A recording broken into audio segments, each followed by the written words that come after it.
আসসালামু আলাইকুম। আমি আজকে আপনাদের জন্য খুবই মজাদার একটা আলুর পরোটা দেখাবো। এই একটা মাত্র পরোটা দিয়ে কিন্তু বিকালের নাস্তা কিংবা সকালের নাস্তা খুব সহজেই হয়ে যায়। আমি এখানে আধা কেজি মতো আলু নিয়েছি। এই আধা কেজি আলু দিয়ে আমি কিন্তু দুটো পরোটা বানাবো। আলুগুলো আপনারা এইভাবে ভেঙে নেবেন। হাত দিয়েও আপনারা ভেঙে নিতে পারেন, তাতে কোনো অসুবিধা নেই, কিন্তু আলুগুলো খুব ভালোভাবে ভেঙে নেবেন। এখন আমি বাকি মশলাগুলো দিয়ে দিচ্ছি। স্বাদ মতো লবণ, ধনের গুঁড়ো, আর দিয়ে দিলাম টেলে রাখা ভাজা জিরের গুঁড়ো, দিয়ে দিলাম ধনের পাতা, আর এখানে পেঁয়াজ বেরেস্তা, সাথে ছিল কাঁচামরিচ। আমি কাঁচামরিচটাও একটু বেরেস্তার সাথে দিয়ে দিয়েছি। সমস্ত মশলাগুলো দেওয়ার পরে আমি কিন্তু খুব ভালোভাবে মেখে নেব।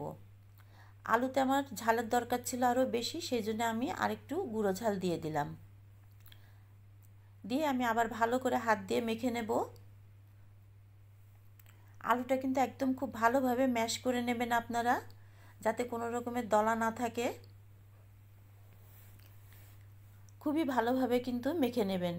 এখন আমি এখানে একটা লেবু চিপে দেব। এই লেবুটা কিন্তু অবশ্যই আপনারা দেবেন, এতে করে কিন্তু স্বাদটা খুব ভালো হবে। আর যদি কেউ একদমই না দিতে চান তাহলে বাদ দিতে পারেন, কিন্তু আপনারা দিলে কিন্তু এই পরোটার টেস্টটা কিন্তু খুবই সুন্দর হবে।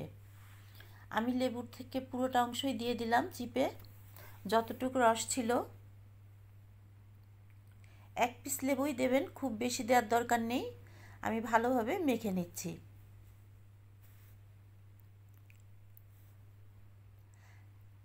আমার মাখানো হয়ে গেছে। এখন আমি ময়দাটা রেডি করে নেব। আমি একটা বাটিতে প্রথমে দিয়ে দিলাম 2 কাপ মতো ময়দা। আমি 2 কাপ ময়দা দিয়ে দুটো পরোটা বানাবো। প্রথমে আমি একটু তেল দিয়ে দিলাম। এখানে আমি 2 টেবিল চামচ মতো তেল দিয়ে দিলাম। দিয়ে দিলাম স্বাদ মতো লবণ, দিয়ে একটু ভালোভাবে মেখে নেব। এখনও কোনো পানি ব্যবহার করব না, একটু নাড়াচাড়া করে তারপর আমি পানিটা দিয়ে মেখে নেব। ডোটা কিন্তু আপনারা খুবই শক্ত, একটু শক্ত করে মাখাবেন, খুব নরম করে ফেলবেন না। আমার মাখানো হয়ে গেছে। এখন আমি 10 মিনিটের জন্য রেস্টে রাখবো। উপরে একটু তেল দিয়ে দিলাম। ফিরে আসবো 10 মিনিট পর। আমার 10 মিনিট হয়ে গেছে। এখন আমি রুটিটা বেলে ফেলবো। এখান থেকে আমি দুটো অংশে ভাগ করে নেব। তার আগে আমি একটু ভালোভাবে আরেকটু ছেনে নিচ্ছি।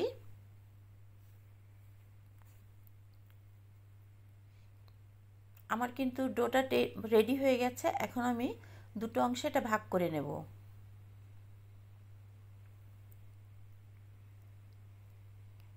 আমরা কিন্তু যখন তখন কিন্তু এই আলুর পরোটাটা বানাতে পারি। আলুটা রেডি থাকলে কিন্তু যখনই খুশি তখনই কিন্তু বানানো যায়। আমি প্রথমে একটা পরোটা বানাচ্ছি। আপনারা এরকমভাবে বেলে নেবেন, এরপরে দিয়ে দেবেন হলো গিয়ে আলু। আমি এখান থেকে আমি কিন্তু 2 ভাগে ভাগ করে নিলাম।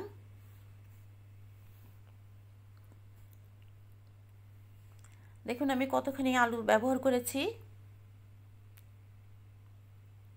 আলুর পরোটাতে কিন্তু আলুটা বেশি হলেই কিন্তু ভালো লাগে খেতে। সাইডগুলো একটু টেনে টেনে একটু লম্বা করে নেবেন, তারপরে কিন্তু এরকম করে আলুর উপরে ফোল্ড করে দেবেন। আমি কেমনভাবে দিচ্ছি একটু লক্ষ্য করে দেখুন। এতে কিন্তু আলু বের হওয়ারও কোনো সম্ভাবনা থাকবে না, কিচ্ছু হবে না, কোনো রকম ভয় পাবেন না। দেখুন কত সুন্দর হয়ে গেছে। এই পরোটাটা বানানো এতই সোজা, হাত দিয়েই কিন্তু এটা বড় হয়ে যায়। দেখুন হাত দিয়ে চিপ দিলেই কিন্তু এটা কত সুন্দর বড় হয়ে যাচ্ছে। এখন আমি খানিকটা একটু গলে নেব, কারণ পরোটাটা অনেক বড় হবে।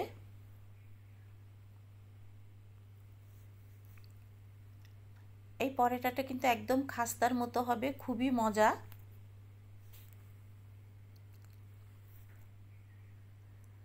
আমার পরোটাটা কিন্তু বানানো হয়ে গেছে।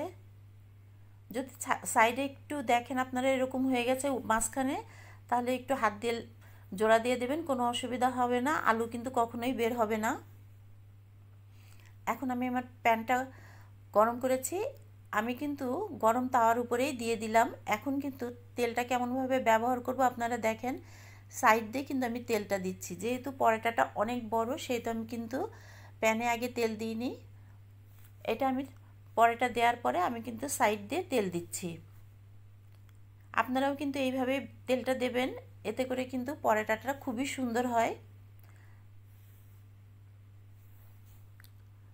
যতটুকু তেল লাগবে ততটুকু দেবেন, অতিরিক্ত দেওয়ার কোনো দরকার নেই। এখন আমি পরোটাটা উল্টাবো আরেক পিঠ। দেখুন কেমনভাবে উল্টাচ্ছি। এইভাবে কিন্তু আপনারা দুটো চামচের সাহায্যে উল্টিয়ে নেবেন। আমি এখন আবার তেল দিয়ে দিব।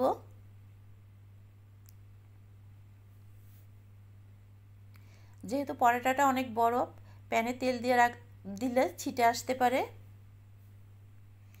এখন আমি নামানোর আগ দিয়ে দিলাম ঘি। এতে করে কিন্তু ফ্লেভারটা আরও সুন্দর হবে, টেস্টটাও আরও বেশি হবে। আপনারাও একটু নামানোর আগে ঘি থাকলে ঘি দিয়ে দেবেন, আর না থাকলে কোনো অসুবিধা নেই, এমনিও এটা খুবই ভালো লাগে। আমার আলুর পরোটাটা হয়ে গেছে, এখন আমি এটা কেটে দেখাচ্ছি। দেখতেই পাচ্ছেন কতটা সুন্দর আর কতটা লোভনীয়। এই একটা পরোটা দিয়ে কিন্তু বিকালে সকালে খুবই ভালোভাবে সকলেরই নাস্তা হয়ে যায়।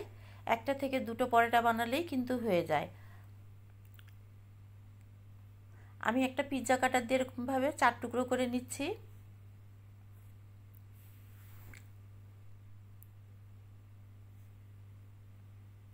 যদি আপনাদের এই রেসিপিটা ভালো লাগে তাহলে একটা লাইক, কমেন্ট, সাবস্ক্রাইব করে দেবেন। দেখা হবে পরবর্তী কোনো একটা রেসিপি নিয়ে।